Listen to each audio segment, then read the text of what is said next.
Well, welcome back to the podcast, Tim Rumler's show.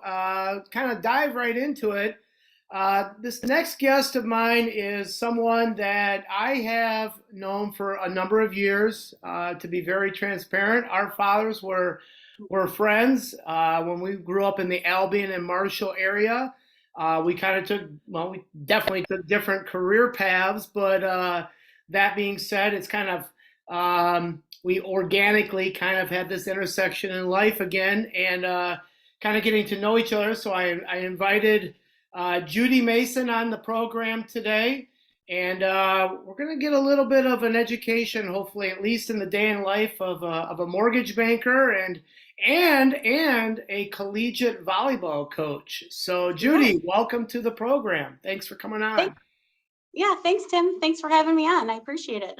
What would you say, Judy, if someone had done business with you at Dart Bank in Lansing? If somebody had done business with you or have come across you professionally, what do they really know you for, Judy? If you can kind of elaborate on that. I would say that we follow through on our promises.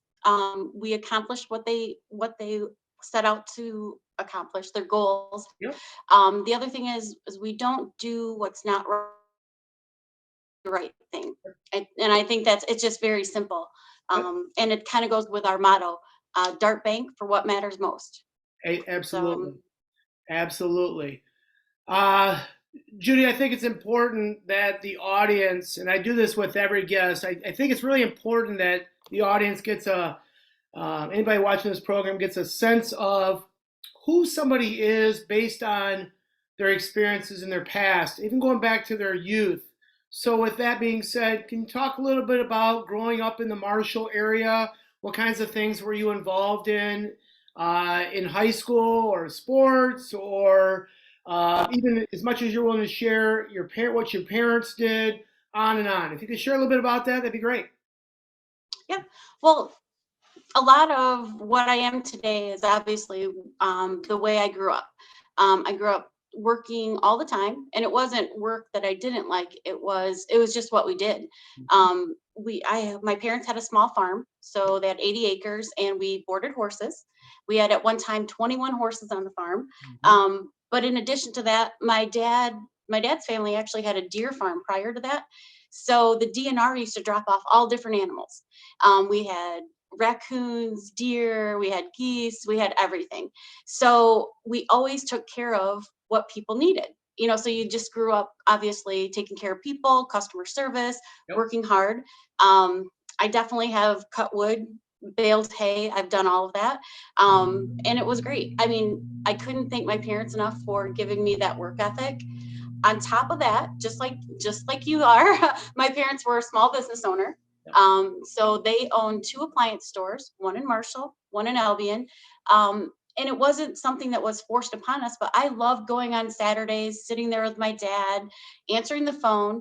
I would, Lawton Slager Lipsy, because that was my maiden name being Lawton Slager. Everyone's like, who are you? Yep. But it was great. So that was my Saturday thing. And you think back of what you used to do, I would sit in his office, play with his calculator, pretend I was answering the phone, pretend I was meeting with people. And I look back at that and like, I was probably doing lending back there in my head, just counseling people, watching what my dad did. It was fun. It was great. And then finally, when I got old enough, about fifth grade, my parents decided to buy an ice cream parlor. Mhm. Who wouldn't love living working in an ice cream parlor? It was great. Yep. It was actually a lot of work, but it was fun. It gave me an opportunity for management and to meet all the different people. It was so different when you and I were growing up. Yeah. There was a big long table where everybody used to sit and come down and have coffee. Yep. There wasn't the internet, there wasn't Facebook.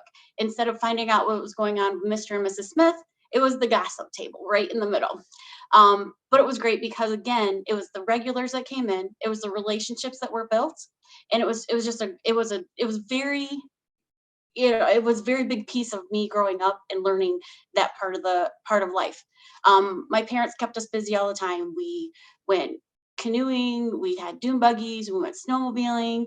On top of that, we did athletics. Nothing like people do now, like the club, like so much club and everything. Right. We did school athletics and just a little different. Yep. But you just think about all that stuff and how much fun we had when we were younger.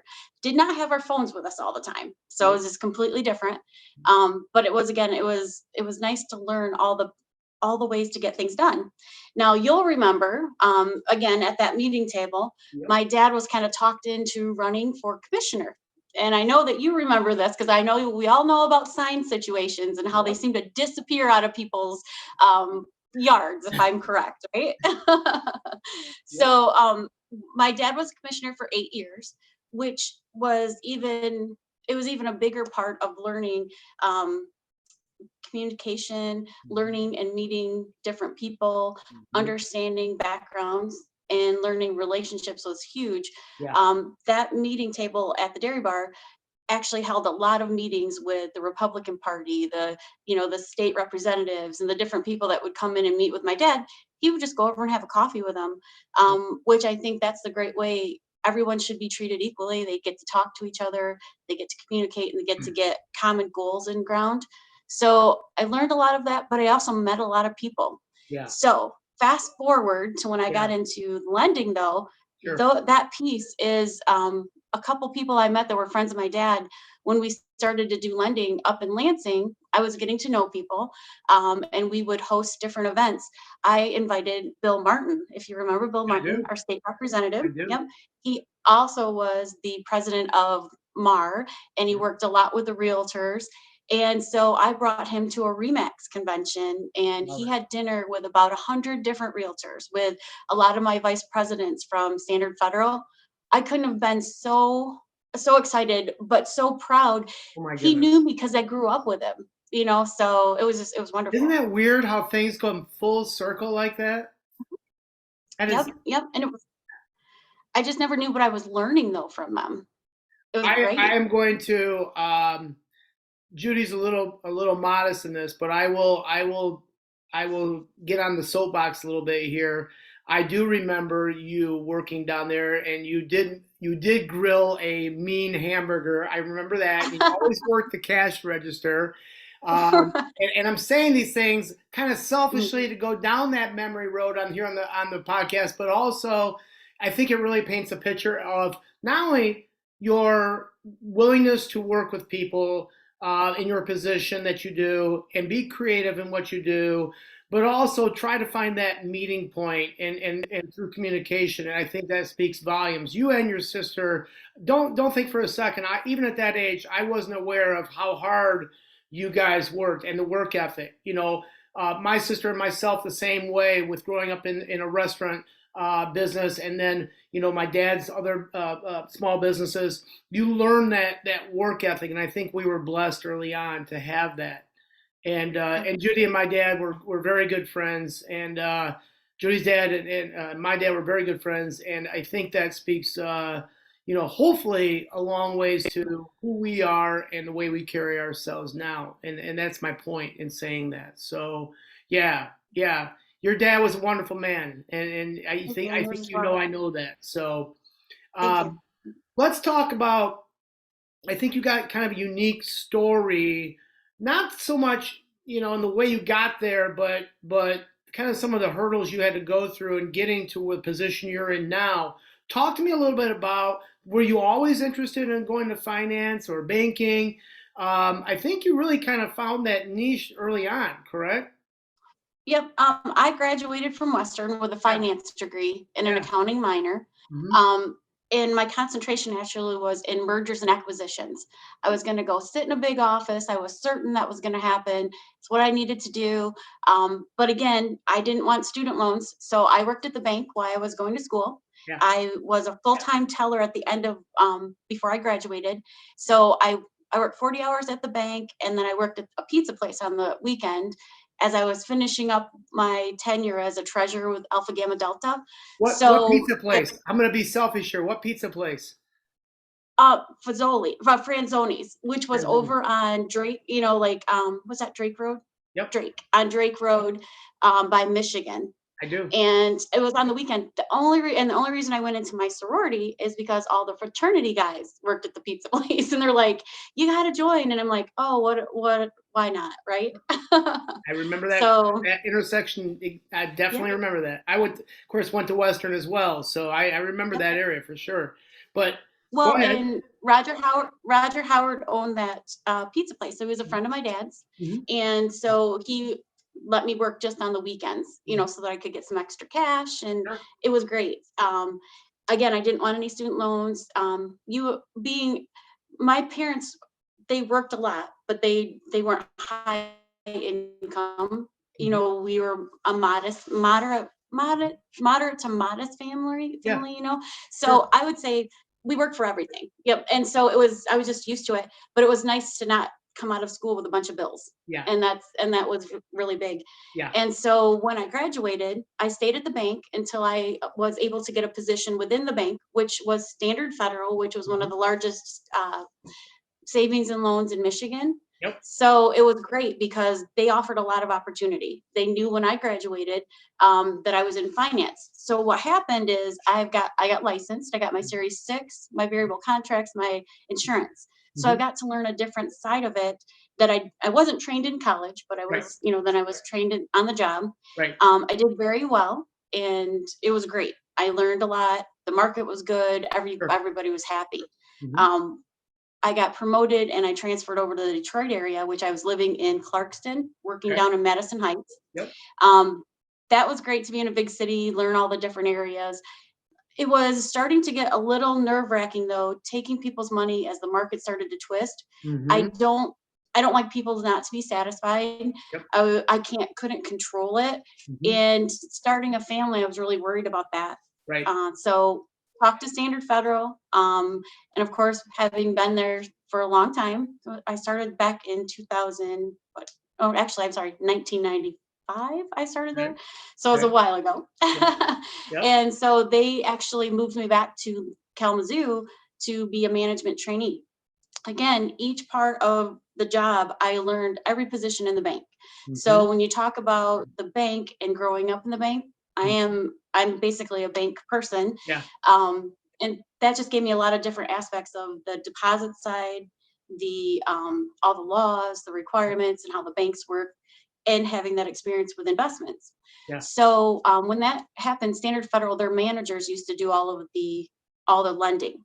Okay. And unique to the Kalamazoo area, the banks actually closed the loans, not the title companies. Oh, wow. So when we closed a file, the title company would send us their fees. Yep. We would call and put everything together.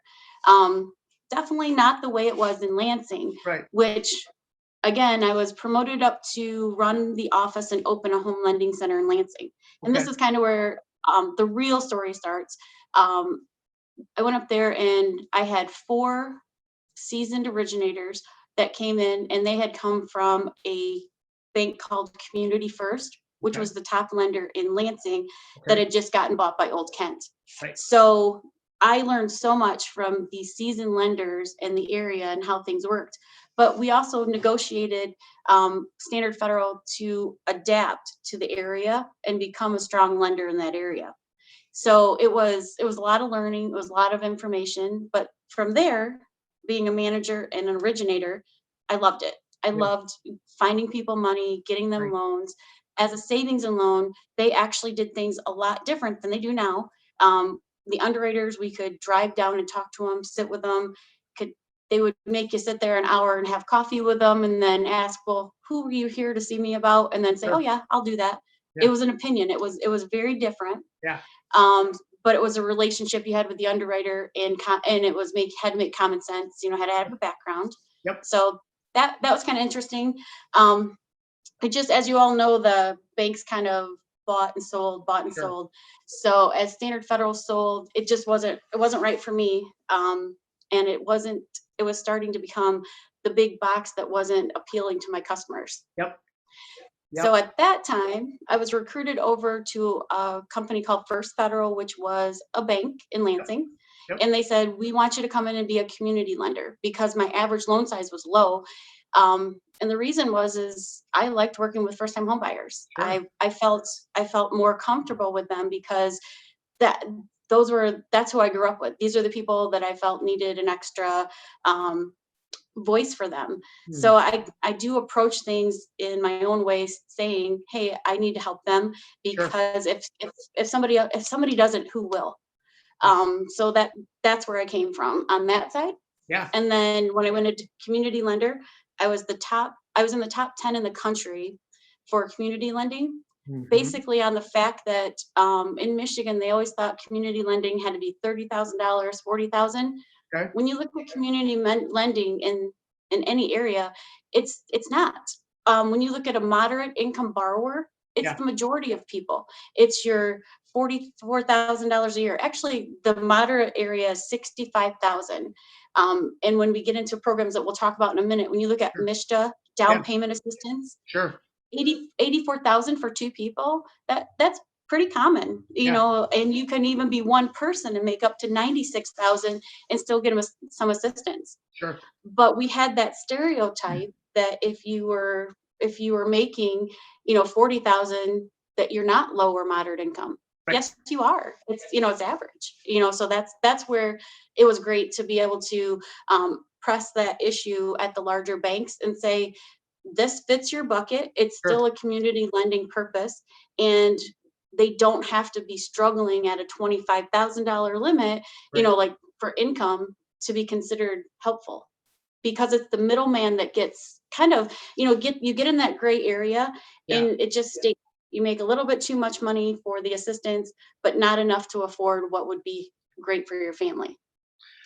So I that's kind of think where I was. I think that in itself, what you just described, really, and I'm trying to keep the big picture here, is really just is a perfect diagram or description of why people come to Dart, and that is because you find not only not everybody should be categorized, and if they do fall within a certain grouping, you try to work within that group as much as you possibly can. And we're going to get into that in just a minute here, but I think that really speaks volumes for your department at Dart. Let me ask you this: while you were there at Dart, or as you came into Dart came into its own, were there, looking back on it now, were there one or two mentors that you had along the way that you really say by far they stand above, way above everybody else in terms of getting you to know the mortgage business? Oh, absolutely. It would actually be when I first started doing lending. Greg Camerad, he still lends in Kalamazoo for a credit union right now, Okay. but he was an absolute genius as far as he always gave everybody a fair chance. But he was What very was his name smart. again, And Judy? What was his name again? Greg Camerad. Okay.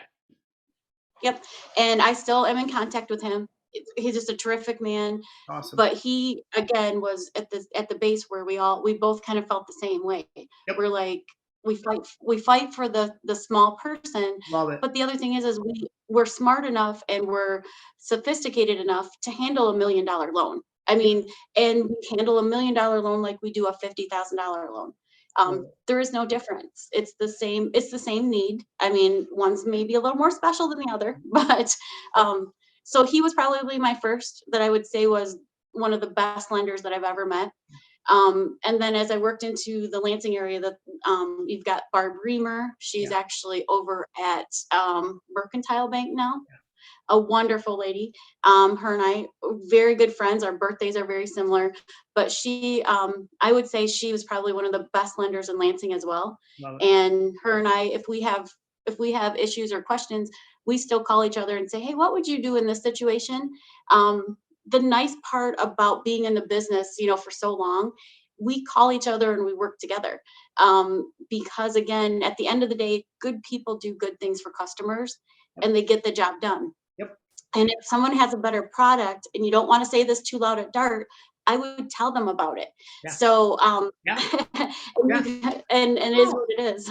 You know what? That's the bottom line. You're trying to help the customer out, and even if it means that you are giving maybe a little nudge to that individual to maybe check out a product at a different bank because it fits them. I'm a full believer that karma comes back around.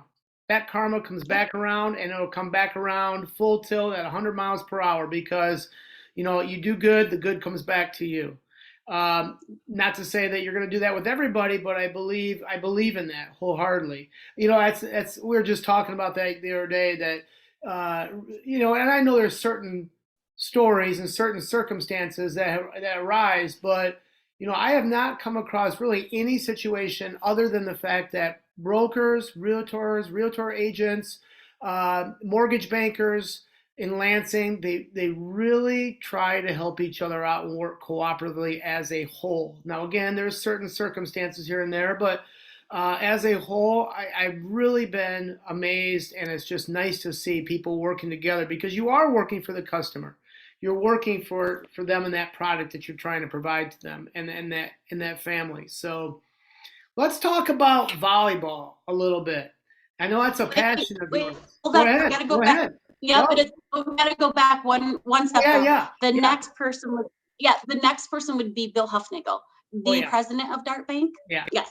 So Bill brought me over to Darts. Yep. We knew each other from when I started at Standard Federal in Lansing because Yeah. we attended all the same management, um, all the outings and stuff together. Yep. But he said, someday you'll want to come work with me. And I said, I just can't work at a mortgage company. I can't do it. Can't do it.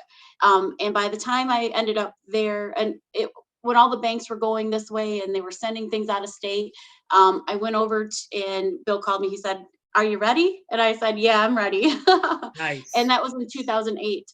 But he is probably one of the most sincere, honest, and you just can't imagine working for someone who follows up on what they say they're going to do. I can still text him to this minute and he would text me back, even though he's the Nice. president of the bank. We always joke about Nice. that. But the best thing is the lead in. He has 3 daughters, all played volleyball. So I would text him when I knew he was sitting in the stands and I'd be like, hey, how's the bleachers going? He's like, oh my gosh, I can't wait to go to the cottage. But he wouldn't give it up for the world. He loves his kids, loves his family, just a real person. But that real person is what made Dart work as a mortgage company. Where we were prior, when it went Providence to Summit, they were Yeah. going to sell us out. 43 people were going to lose their jobs in Lansing. He went and searched for a bank and he negotiated us to go over with Dart. And you couldn't, and actually, it couldn't even be a better match. Being that I've worked at multiple banks, multiple places, I just kept saying to Bill, these people are really nice. And he goes, Judy, he said, people are nice out there. And I said, I know, but when you come from the big banks, some of them are mean. But it sounds like So yeah. he's established that culture. Yep. And that if you have that culture, and especially if it comes from the heart, that speaks volumes. And people stay, and people want to stay. So, I have, and again, I will do this over and over and over for anybody. I'll get on my soapbox. You guys do a tremendous job, at Dart. And again, we'll get into that in a little bit here, but you guys do a tremendous job with customer service. So culture that Bill has established there, that definitely speaks volumes. Yep. And he's a harder worker as I am. He works all the time. He has fun, but I know that he's always working. Yep. And he never is worried if we have a text at 10 o'clock on a Saturday night for a customer. I Yep. know he'll respond. That's It's awesome. crazy. But it does. It speaks volumes about Dart, but it speaks volumes about the people that work here. And so I've been very fortunate. And again, there for a while, it'd be like 2 to 4 years. You'd switch banks because it just, the programs were being offered better over there. Yep. So when I went into Dart, Yeah. being one of the top community lenders, they listened to me. We got Mishta on board. We do the MCC credit. Yep. So that actually took off quite a bit. Dart does not need to do the community lending like the big banks do, but they recognize that it's important. It's an important piece, Sure. and we try to help people so much. Yeah. We even took over the Federal Home Loan Bank down payment assistance, the HOP funds. I didn't know I that. was used to doing those at Standard Federal, and I'm like, where's this money? And so we always look to get people money. We have great relationship with like John Lum, with the Allen homes downtown, Yep. and then you've got the city of Lansing. We are members of all of those boards. We feel it's important to be in the community, Yep. but again, they don't have to be. That's the thing. They want to be because they are part of the community. So it's just a different feel. Love it. Absolutely love it. Great stuff. Well, you've been blessed. You've been blessed with great mentors and great institutions, even though it seems like maybe a few, but that was the nature of the beast at those times when smaller banks were getting gobbled up. You had that. It sounds to me like you had great places, institutions to learn the trade, but also great people to work for. So that's awesome. Good for you. And the good part about my upbringing is my dad and your dad would always say, stick up for what you believe. So 100%. every place I've been, I've had a really great relationship with the state managers. Nope. I may have been what they call high maintenance just because, No. but I've always done the right thing for the bank. But in the passing, I may have done a little bit more for the customer. So, but they don't Awesome. mind. But That's I awesome. still talk to all of my state managers too, which is very helpful. So. That's awesome. All right, but you did a great segue there with volleyball with Bill's Yeah. daughters. I love that. Yes. So Yes. one of your passions. How did you get into coaching volleyball? I know you played volleyball, I believe, in high school, but how did you get into coaching volleyball? Well, actually, my daughter came home. She was really upset. She said, and there's a little school called Marley. It's a public school down in between Marshall and Albion. And she said, they're not going to have a volleyball program this year because there's no coach. And I said, well, I played. I guess I could try to help. And so I called Bill and I said, hey, would you mind if I did this? I've got work, but what do you think? He's like, no. He goes, you need some balance. You work too much. Let's do it. And so 2008, Bill encouraged me to coach. DL Patton was the athletic director out there. He's like, you can do Yep. it. Yep. And I'm like, well, I am super Yeah. Mhm. competitive. So it was perfect. So I started in 2008. Luckily, my oldest daughter is very, very helpful. She was very skilled. And we kind of sought out some different programs that I would sit with, like the USA program, and I would sit with the coaches afterwards. And I'm like, why did you do that? Or why did you do this? And Steve May specifically, he's the Charlotte varsity coach out there now. Okay. But Steve May used to sit down after practice and I'd be like, you got to explain why you did this. And he'd explain everything to me. And I just learned volleyball from participating with my daughter. Yep. I was at that small school for 4 years.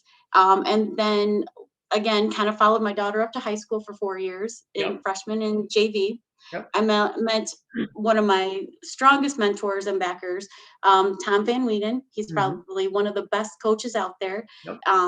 25th winningest high school coach out there, and he's very humble. He would never tell anybody that, and he took a chance. He said, "Hey, I think I need an assistant. It is a lot of work at the college. What do you think?" And I was coaching a club team for him, which again, actually, that was my ultimate favorite club team. It had Coldwater players, Lakeview players, Marshall players. And it was one of those teams that everyone's like, oh, you guys, you're not going to be very good because you don't have all the studs. And Right. we would go, and then afterwards, we had a lot of coaches approach us and say, I can't believe you guys beat us. What's going on? So it was a lot of fun. Awesome. But he said, hey, I think I need an assistant coach. And I had performed, and we put together from Marley way in back in the day, a actual tournament with 22 teams Wow. from Portage and Bronson and all this stuff. And it was just a lot of hard work to bring people in. Sure. But the community in Marshall, my old athletic director gave us Mhm. Marshall High School to use. We Mhm. ran it, and that actually really impressed him way before I really knew him. So I did join Tom I was there from 2018 to 22. So Okay. 18, yeah, for a while.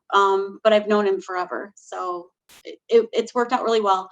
He's now stepping down. Okay. So I'm throwing my hat in the ring, and we'll see if they give me an opportunity to be the head coach. There's a lot of great coaches out there. So I wouldn't be surprised if it doesn't happen. If it doesn't, I'll still coach somewhere. Now, does your But daughter help you coach as well, or no? Nope, nope. My middle daughter actually coaches at Great Lakes Christian College in Lansing, Yep. and she played over at Rochester after she played at Kellogg. Okay. So she has a lot of experience. That's my middle daughter. My oldest daughter she coached for US, or no, she coached for Redline a little bit and for a Okay. Marshall team, but she actually went to Elma, played for 4 years, Mhm. and now she's officiating up in the area while she's getting her doctorate. Love it. That's Yeah. awesome. Good for Yep. her. Good for Yep. her. Now you do have a daughter as a realtor as well, correct? That's the one that coaches at Great Lakes. That's what I Yep. thought. Okay. Yep. Good. And I encourage her to coach because you meet so many people in the community when you get out and you're doing something that you love. Yep. And if you can help people as far as with their kids and stuff, it's really great. So Awesome. yeah, Awesome. she enjoyed it. Let's go back to Dart just for a moment here, and I want to give you this opportunity to kind of beat your own drum. We talked about how you got into Dart. Talk a little bit about Dart and just the everything that I have seen, and I don't say this lightly. Um, the over and above beyond the willingness to go above and beyond to try to provide customer service. Where does that is it through Bill's culture that he has built? Because it is just overflowing. And I've asked several other realtors that I know, and really even before you and I kind of reconnected, is that something that you guys see as well? And they're like, yeah. Where does that come from? That your creativity, and talk a little bit maybe about some of the special programs you guys have for especially single family housing. Well, that's exactly right. As far as it comes from the culture within and the Yeah, people that work there. yeah, Bill will he definitely only hires people he trusts, people that have like thinking, yeah, because we all have the same goals. yep, There are some very strong lenders over there, and we all talk to each other. good, What are the trends? What are we missing? What do we need to add? A big fire to that was Joe Joseph. Him and I we kind of started in the business. He's a little bit older than me, but he put the path at Dart. He put the okay, path at Providence. Um, as knowledgeable as he is, he knew what to do as far as to go out and research the programs. And he said, Judy, he said, if we're missing something, go out and get it, or tell me what you're doing that makes you successful that I'm missing. sure, And that's exactly what happened. right, So we watch the trends and we watch the market. We see what we're missing to help our customers out there. We all have really good relationships with our realtors, our business partners, and in the community. So we know if we need a portfolio program that's an ARM. sure, Right now, we know the interest rates are higher than they're supposed to be. sure, So we've got the ability, because we are a bank, we can do what's called portfolio lending. sure, Portfolio lending is not bad lending. It just doesn't meet the buckets in the secondary market. So when you look at some of the programs that we offer, like the Heroes program, I know you've heard about that. We've got the portfolio programs as far as the ARMs go. So the ARMs are priced less, so they can afford more, and yep, there's not the impact right now. Everyone's like, well, why would I do an ARM that seems so risky in this market? Well, you ask them, how long are you going to stay in that house? sure, Many times, the average person was only going to stay in a house 5 to 7 years. sure, It's it's fixed for 7 years. So a lot of times we compare how much money you would save in 5 years, even. So it's an option that's out there. Everyone doesn't like them, and if they're not comfortable with it, we would never put them in there. yeah, We do all the government lending on site as far as with our own underwriters, so we're knowledgeable, we're up to date with everything. Another key person at Dart has been Brian Clark. um, Phenomenal. I mean, he has so much knowledge, and to be able to go and talk to him, he develops our programs and our products, and he's out there looking for them. right, And he also makes sure that it's something that fits in our community and that we can work with. He actually has done a great job with that, but he was an originator way back when, so he knows exactly that he needs to be on top of that in the market. Being a smaller bank, everyone's like, well, you can't keep up with the hustle of the changing of the technology. We haven't had any problem with that. no, We have such great people internally, and they all take a stake in the bank. They all look at it and say, we need to compete and we need to be better. Love it. So you go back and you kind of correlate athletics with your job. We are the same way as this. We want to be a leader. We want to be the top Top person out there. down. We want to, exactly. And there's always someone better. So what can we do to get to that point? Yep. And what can we do to help? But again, it's just I guess the ability of everyone listening to what's going on. The big things at Dart is you're going to see if something's not working, we'll adjust it. If our flow is too slow, if our process isn't making sense, we have meetings. We have level 10 meetings. We have committee meetings. We're always keeping each other informed so that we know what's going on out there, and that we can hear the challenges. Sure. Now, if there's challenges, we take them back. And if it's just a challenge on one file, as far as something needs to be done quickly or needs to happen, we can call Bill, we can call Tim, we can call Brian. And you say those names out in the community, and they're like, oh, I know she called Brian or she called Tim. And if they weren't available, we would have to call, we'd call Right. Bill.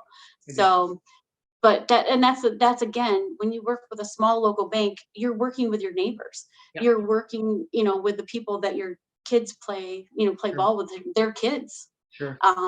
Yeah, Bill helped me recruit a couple kids. I mean, he's like, hey, have you seen this girl? Or he'll be at a tournament. I'm like, Bill, I need a middle. Are there any middles there? And he'll be like, let me see. So, it's Love it. It's amazing. But it's what you do. You all work together. Well, anytime you can get that from the top down, and it 100% is from the top down with your company, Yep. that just brings, that rallies the troops, and it appears to be that everybody's working on the same page there. So, and again, that's why you guys are one of the leaders in the area, if not the leader in mortgage banking. So kudos to you guys and the culture you have there. What is so you are busy without a doubt. You are around you have some balance now with coaching, but what do you do with family? What do you like to do in your downtime? Would you like to travel certain places? Do you what's some of the traditions that you and your kids do? Well, I mean, my daughter was out to Arizona for a while, so we would go visit her while she was getting her master's out there. We do like to travel, but we kind of are hometown people. We like to be in the community. Done a little canoeing, stuff like that. Yep. Taken up north. We have a cabin up north, Nice. but it's just it's not the same anymore. Things are a little bit different. But yeah, I mean, the kids are getting older now. They're starting their families. They're just getting out of school. We're still pretty busy with kid stuff, so we're not quite there, but still working on the house when you have some downtime, just keeping up the farm, Yep. kind of stuff like that with my mom. I did just buy a Jeep, so my hope is to make it to the dunes. That's where I'm gonna. Love Yeah. the Jeeps for sure. Yep. Yep. So So, any is it still a working farm or no? no, they do crops. I mean, they do have they she rents out or leases some of them. This year it was beans, so that was kind of nice. But Love it. there's not much there anymore, but just the wildlife. We've got deer hunters. I actually have a couple customers that are deer hunters there because they live in the city and they're like, well, I have no place to hunt anymore. I'm like, oh, nobody hunts on our land anymore. Come on out. And they've made good friends for my mom. It's been great. Judy, if But I want to be respectful of your time here, and of course the pending Thanksgiving fiesta tomorrow at our house, yep. where can people reach you through email or social media? I do have a Facebook page. It's Judy Mason. Yep. But email is just jmason@dartbank. Perfect. My story's on there, so you can learn that. Perfect. My customers text me all the time. I just texted my other customer when it was snowing terribly because she was worried about getting moved in. Yep. And I said, tell me you got moved in before the storm. She said, oh my God, I can't remember. I didn't know you remembered. And she goes, yes, I did. And That's so awesome. um, Yeah. So texting is a great way. Get a hold of me on Facebook. I'm in LinkedIn. Yep. Um, or come to a volleyball game at Kellogg. And And oh, good yes. luck to you on And that. Go ahead. I am at Attack now though too, which is a local volleyball club up in Lansing. I have a team up there now, so I get to work with some of the great coaches there. So, Awesome. So yeah. you are definitely spending some time on I-69 between Lansing and Marshall, if I'm not mistaken. Yes. Oh yeah. I'm in Lansing all the time. Absolutely. And you have a big shout out to my team. So my team is composed of Ethan Webster, Yep. who is from Ovid, and Yep. he's been at the bank, I think, 4 years now. Fantastic. And then you've got, yeah, he's a great guy. He went to Lansing Community College, played baseball up there, but he does wear a Kellogg shirt, and maybe it's on purpose when we play Lansing, and he comes. So, and then we just we have a loan transaction coordinator, Rebecca, that we just added, and she's going to be wonderful.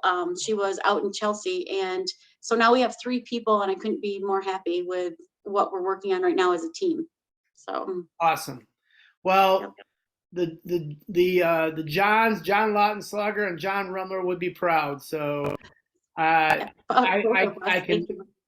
can tell you that right now, truly, and I think you know that. So we are definitely our dad. We are definitely chip off the old blocks of our dads, and only you and I truly know that. So yes, without a doubt. Judy, thank you so much. Have a great Thanksgiving with you and yours. Hey, we're gonna do this again, and I don't say Let me that know. every time.